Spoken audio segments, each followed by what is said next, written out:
Amigos, ¿qué tal? Hoy quiero hablar de otra mujer notable en la historia europea, la reina Cristina de Suecia. Una personalidad rebelde, carismática y controvertida.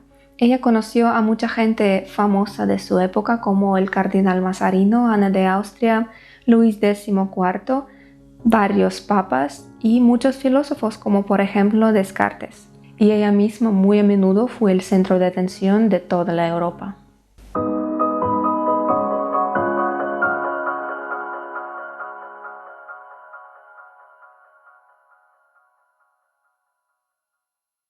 Cristina nació en el siglo XVII, el siglo muy importante para los países del norte, porque fue ahí cuando ellos entraron en una gran escena internacional, mientras antes estaban en la sombra de los demás. Fue la época de la Guerra de los 30 años, donde como siempre se jugaban el respeto, el poder, las esferas de influencia de los países, y en esta guerra Suecia mostró su carácter fuerte, su capacidad al desarrollo y lo democrática que era para la época, porque todos los demás ni lo soñaban. Cristina provenía de una familia de héroes de Suecia. Su abuelo, Gustavo I Vasa, fue el fundador de la dinastía. Este chaval era un aristócrata que luego dirigió una revuelta popular contra el poder de Dinamarca en Suecia, y así se convirtió en primer rey elegido por el parlamento. Luego se hizo una característica de Suecia y su tradición. Sus herederos podían pretender al trono, pero debían ser elegidos por el parlamento también. Hay que tener entendido una cosa más sobre el sistema político de Suecia. Su parlamento tenía representantes de los 4 estamentos sociales: la nobleza, la burguesía, el clero y los campesinos, lo que tampoco se puede imaginar en los países de Europa de esa época, porque los campesinos, ¿quién son? Ni siquiera saben leer, pero en Suecia sí que sabían y tenían todo el derecho de expresar su opinión. El padre de Cristina también era un héroe de Suecia, el gobernante y comandante Gustavo II Adolfo. Era un gerente exitoso y eficaz, como diríamos hoy. Y cualquier gobernante de cualquier país debe ser así, porque construir 100 catedrales para complacer tu poder y a ti mismo, gastando el dinero del Estado, eso podían hacer todos. Pero desarrollar la economía del Estado, igualar los derechos de la gente, rodearte de la gente inteligente y no envenenar a cada uno que es más inteligente que tú, eso implica cierto talento, y Gustavo II lo tenía. Era un gran marido también, amaba muchísimo a su mujer María Eleonora de Brandenburgo, que provenía de una familia notable de Alemania, de Hohenzollern, pero al mismo tiempo notaba que ella no tenía mucho interés por la política, por sus asuntos, por el Estado en general. Era una auténtica ama de casa. Adoraba los libros de cocina, las recetas de cremas faciales, el arte, los bailes. Es decir, era muy femenina en el mejor sentido de esa palabra. Y como Gustavo sentía que podía ser matado en cualquier momento, porque eso solía pasar con todos los reyes, da igual si te amara la gente o no. Y además, él participaba en la guerra. No estaba sentado en su despacho, él estaba en el campo de batalla siempre. Entonces, él esperaba mucho el nacimiento de un heredero, de un hijo, para transferir su poder por herencia, porque por todo lo que había hecho por el Estado, él creía que sería justo si su familia continuara gobernando, y no se podía imaginar a su mujer gobernando.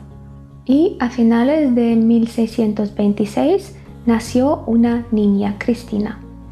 Ella misma describe su nacimiento como un evento mágico, que nació con la bolsa, con vellos en su cuerpo y que gritó con un bajo áspero, por lo cual las matronas gritaron «chico, chico», y esta noticia corrió por el palacio, que había nacido un niño.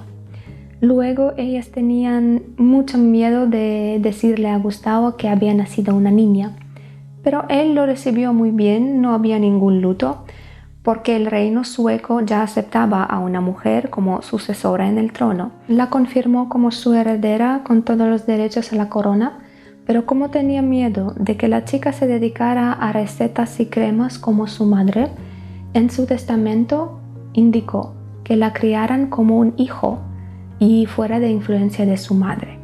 pues esa decisión tuvo un gran impacto en la educación de Cristina, en su comportamiento y en su destino en general.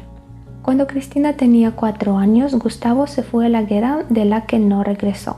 Como lo prevenía, él cayó en la batalla de Lützen. Y antes de cumplir 6 años, Cristina se convirtió en reina, bajo la regencia del canciller Axel Oxenstierna. Les quiero decir un par de palabras más sobre esta guerra de los 30 años de que se trata.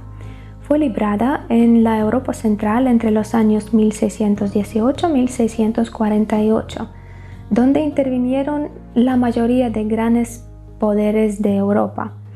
Inicialmente fue conflicto religioso entre los estados partidarios de la Reforma y de la Contrarreforma, pues los Habsburgo, en alianza con el papado y otras fuerzas católicos, luchaban contra protestantes de Alemania, de Francia, de Suecia, de Holanda, Rusia y República Checa. De hecho, era una búsqueda de un equilibrio político y su final marcó el futuro de todo el conjunto europeo en siglos posteriores, pues fue Gustavo II Adolfo quien hizo una gran contribución al desarrollo de Suecia y a su adquisición del respeto de todos los demás. Su canciller, Axel Oxenstierna, fue su asesor inusualmente cercano. Participó en todas las reformas importantes y, a la par con el rey, contribuyó mucho al crecimiento económico de Suecia y a su posición importante en Europa. Oxenstierna provino de una familia muy antigua de Suecia y fue un hombre muy honesto y concienzudo, lo que nos muestra el talento del rey de elegir a su número 2. Pues el rey muere. Su esposa María Eleanora sufre mucho, de verdad se amaban y le cuesta despedirse con él. Ella no deja que sus restos sean enterrados. El palacio está en un gran largo luto y el corazón del difunto está en una caja de oro suspendida sobre su cama, donde ella duerme con Cristina. Puede ser que era algo de costumbre, pero qué horror para la chica de 6 años. Oxenstierna tiene instrucciones muy estrictas de Gustavo II de cómo organizar el proceso de la crianza y la educación de la heredera. Antes de irse a la guerra, Gustavo pidió y recibió un juramento de todos los estamentos sociales de que serían leales a esa niña en caso de su muerte, pues son leales. Y Oxenstierna crea un consejo de regencia que involucra a los familiares de la niña. Su madre no puede intervenir, sigue cumpliendo el deseo de su marido, entonces Cristina se muda al palacio de su tía, donde ella se ocupa de su educación y, lo que es importante, la ama mucho. La joven reina mostraba la gran facilidad de aprendizaje. Estudiaba historia, astronomía, teología, diversas artes, tratados filosóficos, lo que luego le permitía intercambiar correspondencia con Descartes. Además, era muy dotada para los idiomas, los dominaba 8, incluso antiguos, y en el Estado se habla de sus éxitos, se cultiva el respeto por ella. Oxenstierna crea esa imagen de una reina ideal, digna de su padre. Él mismo participa en su educación, dándoles las clases de derecho diarias de 3 horas. Entre sus aficiones dominan la esgrima, montar a caballo, cazar, disparar, por lo cual ella siempre lleva puesto un traje de hombre porque es más cómodo para el pasatiempo semejante. Y muy pronto Cristina se convierte en una muchacha rechoncha de baja estatura, con una gran fuerza física y energía física y un temperamento muy inquieto y vivaz. La literatura que ella lee también la afecta.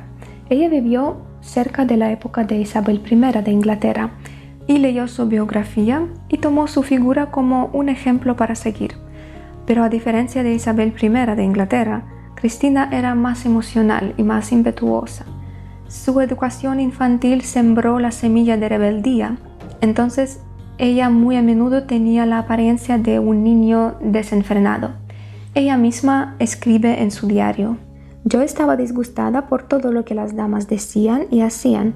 Me sentía completamente inadecuada para todo el trabajo manual y las ocupaciones femeninas y no había manera de cambiarme». Muy a menudo ella expresaba su protesta contra la posición de la mujer solo como esposa y madre, y declaraba que nunca se casaría ni tendría hijos, y si insistían abdicaría. Pocas personas daban tales promesas y hay menos aún de las que las cumplían. Incluso Isabel I era muy diplomática y más astuta en el asunto. Cuando Cristina cumplió 18 años de edad, sus regentes anunciaron su mayoría de edad. En esta época no había una edad clara de cuándo una persona era considerada mayor de edad. Podía ser 14 años, 16 años, pues en su caso era 18 años. La ceremonia fue extremadamente solemne, impresionó mucho a Cristina, especialmente el hecho de que todos sus parientes cercanos, su tía, todos los regentes, se postraron a pies y le besaron la mano. Ella escribió en sus memorias que fue ahí cuando por primera vez le surgió esa sensación de euforía, de su estatus, de su posición por encima de los demás. A partir de ese momento, Cristina trata de participar en los asuntos del Estado. Ella constantemente discute con Oxenstierna, propone algunos acuerdos vacíos, quiere dejar su huella en el evento muy importante para Suecia, la Paz de Westfalia, que ocurre en 1648, el final de la Guerra de los 30 años. Pero lo que pasa es que no puede ser ninguna huella para dejar, porque todo está muy claro. Suecia queda en una posición de supremacía en la región del Báltico y es obvio, Oxenstierna sigue siendo gobernante de facto, haciendo negocios con toda sinceridad como siempre, protegiendo al país de las decisiones imprudentes de la joven reina. Ella está llena de las emociones que no la dejan de pensar con cabeza fría. Ella sabe la teoría de los libros, pero ahora le falta esa paciencia de aprender práctica, de escuchar a los consejos de Oxenstierna, reflexionar, seguir sus pasos, hacer conclusiones de sus actos. Ella quiere ser la reina, ya está harta de cualquier tipo de aprendizaje. ¿Y qué decide? Decide comportarse como muchos reyes de cualquier época, disfrutar de la herencia, del dinero, del respeto y el prestigio también heredados de su padre, de su abuelo, de una fama de la reina digna creada por Oxenstierna mientras ella crecía y de toda la pompa de la corte sueca, y por qué no, que se vive una vez, de reina 100%. Comienza a coleccionar libros, arte, intercambiar correspondencia con filósofos, escritores, luego los invita a la corte, da fiestas, bailes, organiza las carreras de caballo, distribuye generosamente las tierras de la corona entre los nobles, premia a todos lo que les parecen que lo merezcan, incluso a sus favoritos, porque no hay ninguna virginidad. La virginidad de esa época significa que no tienes un marido formal, pero informales cuanto quieras, cuanto tu salud te permita. Y poco a poco la corte de Cristina se convierte en una multitud de aduladores que le cuenta lo inteligente que es, lo dotada que es, la filósofa que es, la loca, la loba, pues todo eso. Al principio sus favoritos son la gente noble, aristócratas, pero luego esas figuras brillantes se convierten también en las figuras que se permiten mucho. Un ejemplo de tal figura más conocido.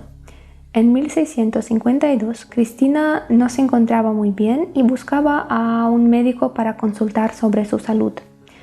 Pues se encontró con Pierre Bourdelot, el médico francés llamado a Estocolmo, a Suecia, para tratarla. Pues la trataba muy bien, se convirtió en su favorito y ya trataba muy bien a las arcas suecas, como nadie en su historia. Es muy interesante de leer sobre Suecia de esa época porque ahí ya existía la opinión pública. Tal vez la presencia de 4 estamentos o el hecho de que el rey podía ser elegido sí que tuvieron su efecto, porque la gente participaba en la vida del Estado y podía expresar su opinión, pues el público no está contento con el comportamiento de Cristina. La Suecia luterana y la moral luterana condenan este tipo de comportamiento, este lujo, estas malversaciones, y además En todas sus diversiones, Cristina no se da cuenta de los problemas económicos que existen en el país después de la guerra, porque a pesar de todas las condiciones favorables y de las reformas exitosas del padre, el tesoro real ya está agotado y sus adoradores solo han agravado las dificultades financieras del país. Oxenstierna ya es un hombre de mayor edad, él no puede seguir todos los asuntos como en la época de su padre. Y la sociedad alta y el consejo de reino la obligan de expulsar a todos sus favoritos, incluso a ese médico con el talento tan grande. Y ellos hablan de que es mejor que se case para calmar su fervor y para asegurar la continuación de la dinastía, si claro ella quiere guardar el trono en su familia. Pero a Cristina, la devota seguidora de Isabel I, la irritan esas conversaciones. Y cuando ella cumple 28 años, en 1654, Cristina anuncia que abdica el trono en favor de su primo Carlos Gustavo. Él es muy amable, muy tranquilo y lo aceptan con calma. Entonces comienza un procedimiento oficial. A Cristina le cedieron las tierras lucrativas que la proveían y también el derecho de dictar sentencias a sus súbditos, da igual en qué país estuviera. El derecho que va a usar muy pronto. Ahora Cristina disfruta de su libertad. Ella visita Noruega, Dinamarca, Holanda, Alemania. Por su abdicación ella se convierte en el objeto de interés de la multitud y de los poderosos de ese mundo. Y ese interés le fascina mucho. Ella siempre trata de impresionar y sorprender a la gente, incluso con algún escándalo.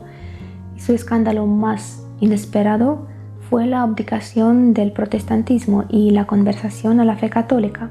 ¿Y por qué sucedió esto? Parece que la misma adulación de la corte que acarició el oído de Cristina durante los últimos 10 años la llevó a creer en su extraordinaria intelectualidad, que fue demasiado exagerada, porque ser capaz de aprendizaje no significa la sabiduría. Tras esas largas conversaciones filosóficas que ella adoraba, porque así se parecía aún más inteligente, Cristina estaba muy manipulada muy a menudo. Por ejemplo, unos años antes ella se encontró con anticuarios, que eran los jesuitas, que tras tales conversaciones de la manera muy refinada le hicieron creer que la fe católica, la fe de sus antepasados, era más correcta que la por la que luchó y murió su padre. Otro agente de influencia podía ser el embajador español Antonio Pimental del Prado, que también era un portador activo de la fe católica y mantuvo conversaciones muy largas con ella, quizás similares. Hay una película de Hollywood de 1933 con Greta Garbo y John Gilbert que se llama Queen Cristina y nos cuenta sobre una historia de amor entre Cristina y Antonio. Pues la película es totalmente ficticia, pero es verdad que se conocían, que se escribían y mantuvieron en contacto. De todos modos, ya por mucho tiempo Cristina había sido manipulada por aquellos que representaban la contrarreforma y ellos lograron su meta. Pero no está clara cómo se puso de acuerdo con ella misma, dado su inmenso amor y su respeto por su padre. Cómo se explicaba esa traición de su fe y de su país tan desarrollada, y además era un fan número 1 de Isabel I de Inglaterra, que nunca en su vida dejaría el trono. Pero Cristina elige convertirse en una persona extravagante. El Papa Alejandro VII acepta su intención de visitar Roma y ahí fue recibida con todo el lujo que tanto le gustaba. El Papa le da una pensión muy buena y también un nombre nuevo, María Alejandra. Pues ahora María Alejandra Cristina comienza una nueva etapa de su vida. Por fin ella está en un mundo suyo, porque el luteranismo que le iba tan bien a Suecia, con todo su desarrollo, su protección, su comercio, y que ganó impulso después de las reformas de su padre, resultó ser absolutamente inconveniente para la hija Cristina, que creó su propio Versalles en la corte sueca mucho antes de su creación en Francia. Primero María Alejandra Cristina vive en Roma, luego es invitada a visitar Francia, donde gobiernan Ana de Austria y su amante, el cardenal Mazarino, un político muy inteligente, astuto y visionario. Pues ahí también todos la reciben con un gran lujo y con la pompa de la corte de Francia. Y esa pompa de la corte de Francia le gusta mucho a Cristina y ella decide vivir ahí, en un palacio de Fontainebleau. Ahora es una socialité europea que, a diferencia de los reyes y otros gobernantes, no asuma ninguna responsabilidad, pero sí que disfruta del dinero de la sociedad. Hasta que cometa un error. En 1657, Cristina descubre que uno de sus cortesanos, nombrado Giovanni, espiaba su correspondencia privada con el cardenal Mazarino. Al parecer, se encontraron algunas cartas de este chico donde él se permitía hablar mal de ella. Él se arrepiente, pide perdón, pero Cristina ordena su ejecución a sangre fría en el mismo palacio de Fontainebleau, ya que ella guardaba su derecho de juzgar sus súbditos en cualquier país en que estuviera. Este acontecimiento enseguida la convierte en una figura indeseable. La ejecución fue muy criticada por la nobleza europea y provocó una ola de desprestigio hacia ella. En Francia le dejan claro que tal vez sería mejor que se fuera. Ella se va de vuelta a Roma, se distrae por nuevos entretenimientos, se crea una patrona del arte, una mujer libre, demuestra a todo el mundo y a sí misma que es feliz y puede hacer lo que quiera. Pero poco a poco el interés por Cristina disminuye. Sus ingresos son escasos, sus deudas crecen. En 1660 murió su primo Carlos, a quien le había dejado el trono, Carlos X. Su hijo Carlos XI solo tiene 4 años de edad. Y fue ahí cuando Cristina decidió regresar a su trono abandonado. ¿En qué pensaba? No se entiende, porque ¿por qué razón alguien la querría ahí de nuevo? Además es católica, claro que la rechazan con firmeza, y la relación con los regentes de Carlos va de mal en peor. Más tarde, cuando el chico tenía 9 años de edad, ella otra vez intentó regresar a su trono, pero este segundo intento la llevó a recibir un golpe fatal para su orgullo y su posición.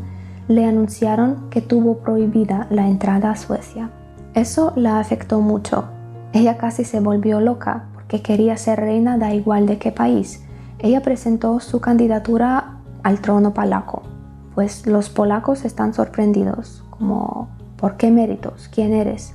Una mujer con una reputación tan extraña que ya una vez dejó a su trono, su religión. Claro que nadie la apoyó. Y solo el nuevo Papa Clemente IX le ayuda. Él está interesado mucho en arte y ella también. Ella ya tiene su colección propia. Entonces le otorga una pensión, una renta anual para ayudarla con sus proyectos de arte. Y ahora la actividad cultural de Roma tomó nuevos brillos con esos proyectos porque la ex reina volvió a reunir a todos los intelectuales, escritores, artistas, filósofos en su palacio, en su residencia en Roma, formando academias donde se podía discutir y crear. También está aficionada a la arqueología y pese a sus limitados ingresos financia algunas excavaciones. De ahí logra armar una colección preciosa de esculturas antiguas, como por ejemplo un grupo de musas que actualmente está en el Museo del Prado. Ella construye un observatorio en su palacio, contrata a 2 astrónomas y ahí pasa horas mirando al cielo. Siendo de carácter libre pensador, Cristina tampoco duda en oponerse a las persecuciones religiosas. En 1686 ella publica un manifiesto donde defiende a los derechos de los jesuitas en Roma. También critica mucho a Luis XIV por las persecuciones a los hugonotes y asimismo entra en un conflicto con el nuevo Papa Inocencio X, por lo cual el Papa le retira la renta. La religiosidad de Cristina siempre fue un tema conflicto en Roma por su comportamiento cuestionador y su actitud por la libertad religiosa. En la última década de su vida, Cristina empezó a escribir sus memorias que dejó inconclusas. La obra se compone de 9 capítulos, donde ella describe su niñez, su reino, sus regentes y algunas anécdotas de vida. El texto tiene la forma de un monólogo dedicado al Señor y alcanza solo a relatar su niñez. ¿Quieres estar conmigo, no? Hola.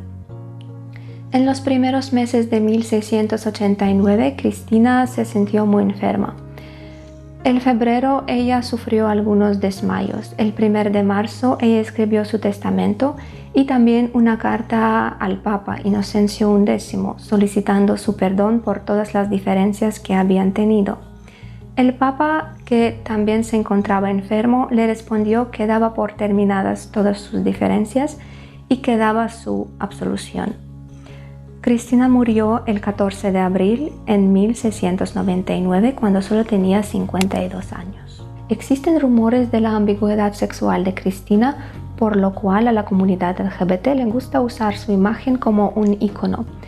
Pero no hay ciertas pruebas del hecho, porque su única ambigüedad fue provocada por los temores de su padre y también por las buenas intenciones de sus regentes, que querían crear un rey capaz de gobernar, y por eso le hicieron odiar a todo lo femenino.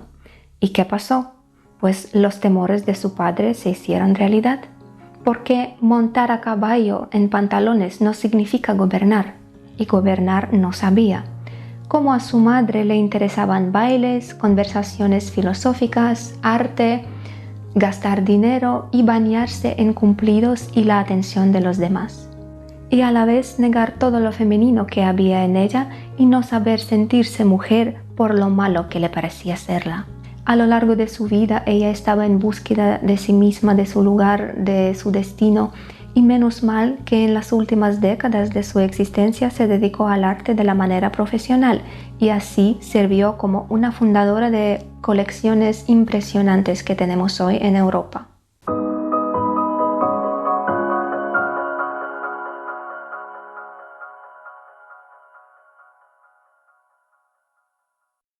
Chicos y chicas, muchas gracias por su atención y su interés por historia y por mi canal. No duden en dejar en los comentarios su opinión e incluso compartir este video con sus amigos a quien le gustaría también el tema. Les deseo mucha suerte y hasta nueva historia.